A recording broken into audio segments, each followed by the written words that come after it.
Más que un simple llamado, una profunda angustia se derrama, como el llanto de un corazón lleno de preocupación paternal y de una insistente exhortación pastoral. Los cimientos mismos de la tierra tiemblan, la altura celestial parece emitir un grito, las vastas aguas gimen de dolor, e incluso el aire se convierte en testigo silencioso de una verdad innegable.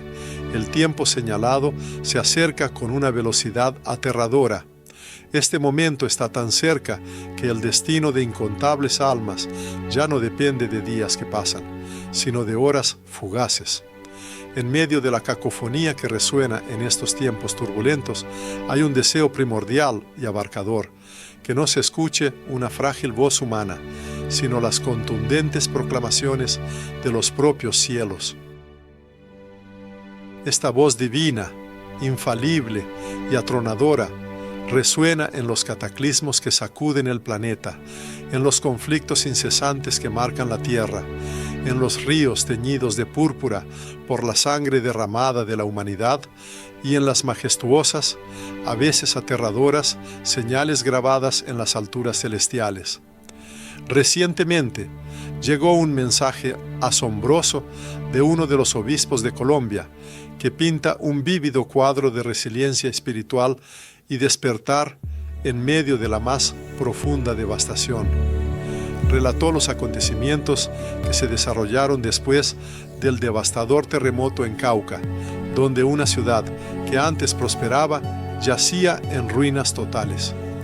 En medio de la destrucción generalizada, se desarrolló una escena de milagro asombroso. Los habitantes se reunieron alrededor del único crucifijo que de manera increíble había sobrevivido a la catástrofe. Permanecía inmaculado, intacto por el caos circundante, como si hubiera sido divinamente protegido o custodiado por manos angélicas invisibles. En el corazón mismo de la metrópolis destruida, donde el único sonido era el lamento silencioso de los que sufrían, un anciano, con la sabiduría grabada en su rostro, pronunció serenamente una profunda comprensión. Susurró: el Señor no solo destruyó nuestro santuario físico, Él aplastó la esencia misma de nuestros corazones, forzándonos a regresar a sus brazos. Desde este profundo momento de humildad colectiva y penetrante autoconciencia, un renacimiento espiritual comenzó a extenderse por la comunidad devastada. Mujeres, sin importarles el barro y los escombros, se arrodillaban en ferviente oración, sus voces fusionándose al unísono mientras entonaban salmos antiguos. Jóvenes, con sus corazones encendidos por la compasión, distribuían diligentemente el escaso pan que tenían entre los hambrientos. Incluso el llanto de los bebés hambrientos parecía aquietarse, encontrando consuelo y paz en el sonido penetrante de la oración universal. No fue simplemente una tragedia, fue paradójicamente un profundo acto de misericordia divina, desplegándose en medio del crisol del sufrimiento. Ciertamente, lo divino no juzga en silencio. Al contrario, el Creador envía claras advertencias, extiende llamados insistentes y a menudo utiliza eventos grandiosos para despertar a la humanidad de su letargo espiritual. Se recuerdan los días de Noé, cuando los cielos retuvieron sus torrentes, esperando pacientemente el momento en que las fuentes del gran abismo brotarían. De manera similar, en la era actual, las señales se multiplican con una frecuencia alarmante, volviéndose cada vez más insistentes. Sin embargo, a pesar de estas inequívocas premoniciones, una sordera espiritual omnipresente parece afligir los corazones humanos, planteando la pregunta crítica de qué otros cataclismos podrían ser necesarios para finalmente romper este silencio. Durante un período demasiado largo, América, abarcando no solo el continente del norte, sino también las vastas tierras de América del Sur y Central, ha experimentado un profundo sufrimiento, sangrando figurativamente bajo el peso de sus propios ídolos. La humanidad en estas tierras ha erigido numerosos altares, dedicándolos a la incansable búsqueda del progreso, el enriquecimiento ilimitado y los placeres hedonistas. Poco a poco han suplantado al Dios verdadero con el culto al éxito personal y la oración sincera con entretenimientos superficiales y vanos. ¿No es acaso evidente que el Dios Altísimo ha comenzado a manifestar su voluntad y a hablar con mayor fuerza y claridad? Así, por ejemplo, a principios de junio, sobre las tierras de Nicaragua, se manifestó claramente el fenómeno de una cruz luminosa. Mientras tanto, en Honduras, un río alteró su curso habitual, adquiriendo un ominoso tono rojo, semejante a la sangre. En Cuba, en el ominoso silencio que presagia una tormenta inminente, resonó un potente sonido de trompeta, tan penetrante que conmovió incluso a las mentes más escépticas. Un pescador que vive en la pintoresca costa de Panamá relató su experiencia personal. Confesó que, a pesar de no estar familiarizado con las escrituras bíblicas, sintió un impulso irresistible de arrodillarse al escuchar aquel sonido inusual que provenía del cielo. Afirmó que intuitivamente comprendió, era algo más que un simple soplo de viento. Surge la pregunta, ¿quién lo instruyó? Ciertamente no un hombre, ni una doctrina eclesiástica, sino el propio Espíritu de Dios, que llama a sí mismo a aquellos que le pertenecen. Por lo tanto, las personas no deben ceder al miedo, pero tampoco permanecer en un sueño espiritual, pues los acontecimientos que suceden no deben percibirse como un castigo punitivo, sino como una ruidosa alarma que llama al despertar. El Señor aún no ha derramado sobre el mundo la copa completa de su juicio. Él sigue llamando insistentemente a las puertas de los corazones humanos, esperando que se abran. El arrepentimiento, a su vez, no es simplemente un término utilizado por los predicadores, sino una realidad mucho más profunda. Es la llave auténtica que abre las puertas a la misericordia. Es el aliento vivificante capaz de infundir vida en un mundo espiritualmente muerto. Es el único camino verdadero que conduce a casa, a los orígenes. ¿Y no es acaso evidente que los cimientos mismos de este hogar, el mundo en el que habitan las personas, ya están temblando perceptiblemente? El llamado resuena, dirigido a la madre cuyos hijos se han enredado en ideologías ajenas. Está dirigido también al padre que quizás ha olvidado su sagrado papel como guía espiritual en su propio hogar. Este importante llamado se dirige asimismo al joven que busca afanosamente la verdad en pantallas parpadeantes, pero que descuida la sabiduría más profunda contenida en el Evangelio. Ha llegado el momento de detenerse, de cesar la búsqueda sin rumbo en fuentes efímeras y, en cambio, abrir las páginas de la Sagrada Escritura, porque allí no se encuentran meras palabras, sino un fuego vivo y ardiente, no de este mundo, pero capaz de iluminar todo el camino que lleva de regreso al corazón del Padre. Observen, por ejemplo, Chile, donde en los majestuosos Andes, en medio del crudo invierno, caían granizos ardientes del cielo, cada uno con la forma de 7 lenguas de fuego. O presten atención a Argentina, a la ciudad de Mendoza, donde personas mayores comenzaron a confesarse masivamente en las calles después de que un rayo impactara 3 veces consecutivas el campanario. ¿Acaso la humanidad no escucha estas señales? No son manifestaciones de misticismo ni coincidencias casuales explicables por la ciencia. Es un grito fuerte e insistente de misericordia. Es una clara evidencia de que Dios no desea la perdición del pecador, sino que anhela su vida y salvación. La misión encomendada a la Iglesia no consiste en ofrecer explicaciones científicas para estos eventos, sino en interpretarlos desde una perspectiva espiritual. Así como José poseía el don único de interpretar los sueños del faraón, hoy la Iglesia está llamada a esclarecer al mundo aquello que no puede comprender por sus propios medios limitados. El mundo contemporáneo no padece únicamente una crisis climática, su verdadera enfermedad es una profunda agonía espiritual. Y solo la sangre redentora del Cordero es capaz de traerle una curación completa y definitiva. En las vastas extensiones de América Latina, tierra donde una vez resonaron las primeras predicaciones apostólicas y donde los misioneros trabajaron incansablemente, llevando la cruz con amor ilimitado, hoy resuena de nuevo un llamado. Sin embargo, esta vez su origen no es un hombre portador de buenas nuevas, sino el propio Cristo, invisiblemente de pie a las puertas de los corazones humanos.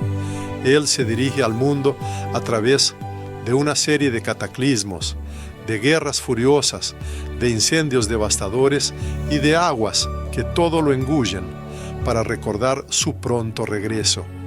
Y Él no regresará a los parlamentos ni a los escenarios públicos, sino a las profundidades secretas del corazón, a ese lugar que ha sido diligentemente preparado o, por el contrario, rechazado. Este es solo el comienzo de los eventos venideros.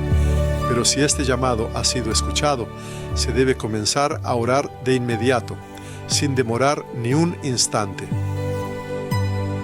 Una vez al amanecer, en el sereno silencio de su celda, mientras estaba inmerso en la oración, el Señor infundió en su corazón una imagen a la vez aterradora y absolutamente justa.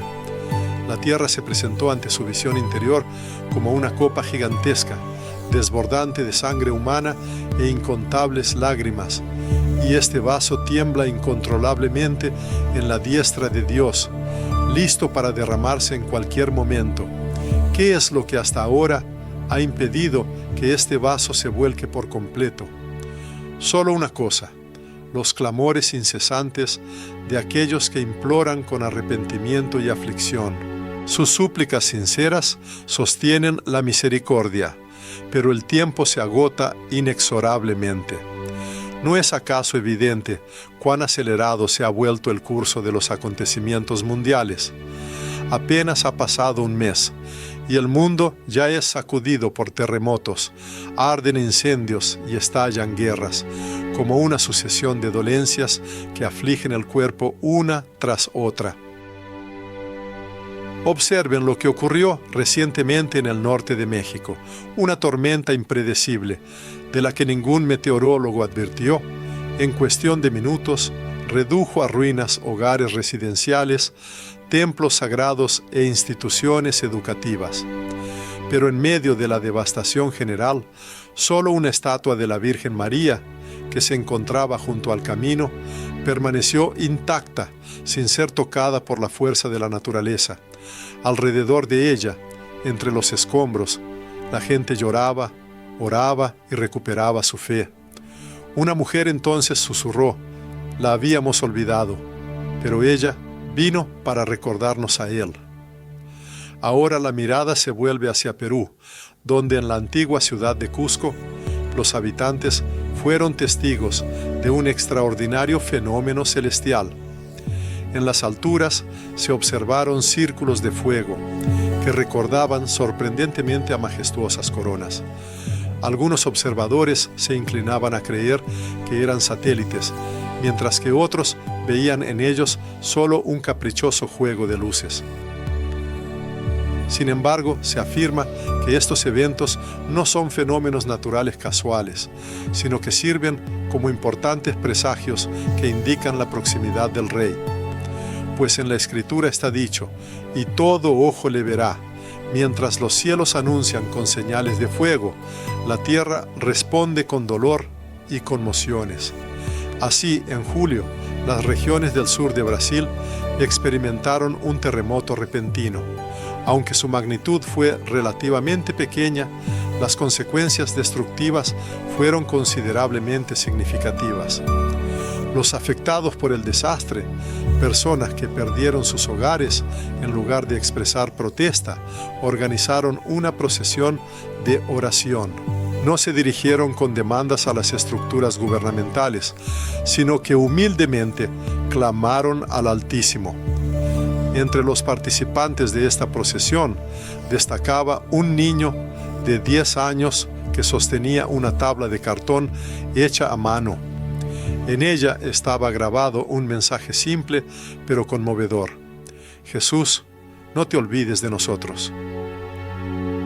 Al ver su imagen en una fotografía, esto provocó una profunda emoción, pues este joven parecía orar por aquellos adultos que quizás ya habían perdido la capacidad de una oración tan sincera. Paralelamente a estos eventos, en Guatemala ocurrió un fenómeno inexplicable. De un arroyo que había abastecido ininterrumpidamente a los alrededores durante muchos siglos, de repente desapareció toda el agua. En el lecho expuesto y seco de esta antigua corriente, los ancianos locales descubrieron una piedra inusual. En su superficie estaba hábilmente grabado el símbolo de un ojo, y al lado se veía una inscripción que recordaba estilísticamente al hebreo antiguo. Su contenido decía: mira y vive.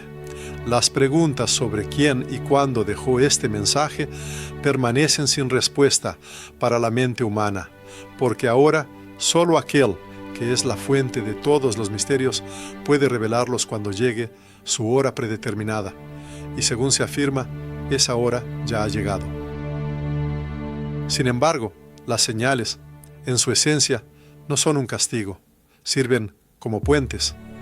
El Altísimo no desata rayos con el propósito de destruir, sino para despertar las almas. Él se dirigió a Sodoma, llamó a Nínive, y ahora su voz resuena sobre nuestras ciudades, donde la pecaminosidad se ha arraigado como norma y la santidad se ha vuelto objeto de burla, donde la legislación ampara el mal y los justos permanecen en silencio, atados por el miedo, donde los lazos familiares se desintegran y las almas se sumergen en el abismo de la idolatría, la tecnología, la lujuria y el ego. Quizás alguien objete: Santo Padre, las guerras y los terremotos siempre han sido parte de la historia humana. Sin duda, pero ¿acaso alguna vez se manifestaron con tal secuencia ininterrumpida, con tal velocidad vertiginosa? ¿Acaso alguna vez el cielo, la tierra y el mar hablaron simultáneamente desde Venezuela hasta Uruguay, desde Puerto Rico hasta Bolivia? Se oye claramente el coro unísono de la creación que, como dice la epístola a los romanos, gime y sufre en conjunto hasta ahora, e incluso en medio de este horror, Dios está dispuesto a obrar milagros. Se relató la historia de un pequeño asentamiento en Nicaragua, donde después de una lluvia roja, sí, una lluvia que recordaba a la sangre, el clérigo local reunió a la congregación en la capilla. No sabía qué decir. Entonces, simplemente abrió la Biblia al azar y su mirada cayó sobre un pasaje de Joel 2: y mostraré prodigios en el cielo y en la tierra, sangre y fuego y columnas de humo. Y todo aquel que invocare el nombre de Jehová será salvo. Y los feligreses, adultos, jóvenes, niños, comenzaron a orar no de la manera habitual, sino con lágrimas en los ojos, con sincera confesión, con una profunda sed. Así es como comienza el verdadero despertar, no en el lujo y la abundancia, sino en las cenizas de la humildad. El ser humano no debe buscar consuelo en explicaciones racionales, sino la salvación en el quebrantamiento del corazón. El tiempo actual no es para el análisis. Llama a la genuflexión, al ayuno, al llanto, al retorno al camino verdadero, porque si las personas no se arrodillan voluntariamente, la propia tierra las obligará a hacerlo. ¡Oh! América Latina, tierra marcada tanto por el martirio como por los milagros. El Altísimo no la ha abandonado, Él todavía la sostiene de la mano. Sin embargo, este agarre es firme, como el de un padre que sabe que un paso en falso puede llevar a su hijo al borde del abismo. Le corresponde detenerse, escuchar y responder. Alguien concluye su mensaje sin pretender ser un profeta, sino actuando como un hermano. No sabe si esta nación mantendrá su fortaleza hasta el final y no sabe si reinará la verdadera paz en el planeta. Sin embargo, está firmemente convencido de una cosa: la Iglesia, edificada sobre un fundamento inquebrantable, permanecerá inquebrantable. Está persuadido de que un remanente inextinguible ya está ardiendo y nadie podrá apagar esa llama, y ella es parte de este fuego vivificante. Es preciso orar, mantenerse firmes, proclamar la verdad. No se puede callar, porque los cielos se acercan, porque el Rey viene, porque aún queda esperanza, aún está disponible la salvación, porque existe una cruz, ahora vacía, y una tumba igualmente vacía. Es necesario levantarse, hablar, llorar, orar, testificar. Que las fuerzas del infierno entiendan: la Iglesia vive.